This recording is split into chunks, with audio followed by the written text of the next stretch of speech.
Obrigado, presidente, colegas. Ainda bem que temos convergência para esse tema tão importante que é a educação. Aqui estávamos falando antes em uniforme escolar, dizer que o nosso município tem, né, e forneceu uniformes escolares de qualidade e, diga-se, completo à rede municipal. Então, que bom que o vereador Schalck, o vereador Lucas estão, né, vêm ao encontro e voltaram também favoráveis a esse tema tão caro e tão importante que é as escolas e os uniformes escolares. Também somos parceiros na visita às escolas, estamos sempre, né, à ordem aí para esse tema que é a educação.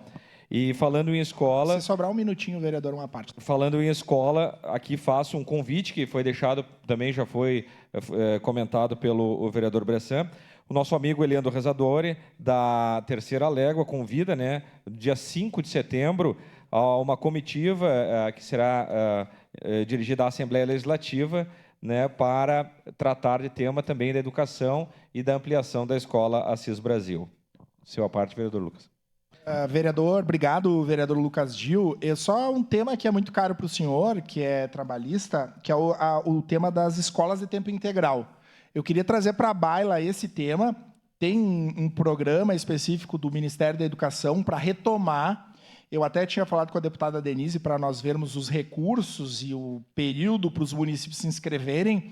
Mas, vereador Bressan, eu acho que a gente poderia conversar junto com a secretaria e a prefeitura. É muito caro isso. À época do governo Alceu, a gente tinha Leonel Brizola, que, enfim, precisa da sede, né, o espaço para construção. Hoje nós só temos tempo integral na escola Engenheiro Mansueto Serafini. Isso, né? Então, acho que é um tema importante. Sei que é caro, quis dividir isso, vereador Lucas, e acho que a gente pode... Eu tenho até uma ideia de uma escola, eu não vou antecipar, mas uma escola que tem demanda, tem terreno, precisaria de recurso, né? Mas, enfim, muito necessário para que os nossos estudantes tivessem uma utilidade, né? E uma ocupação noturno inverso com atividades pedagógicas da escola. Então, nesse assunto aí, estamos juntos também. Obrigado.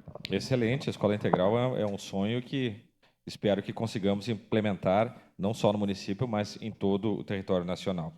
Mas também, presidente, gostaria aqui de fazer um convite para a abertura da Semana da Pátria 2023 do Grupo Moacara, o Grupo Escoteiro Moacara, para a sessão de fogo de conselho, que o evento será realizado no dia 31 de agosto, de agora 2023, às 20 horas, na sede do Grupo Escoteiro Moacara, localizado na rua Ludovico Cavinato, ali junto ao Parque de Exposições da Festa da Uva. Então, convidamos a comunidade ao fogo de conselho do Grupo Moacara, dia 31 de agosto. Obrigado.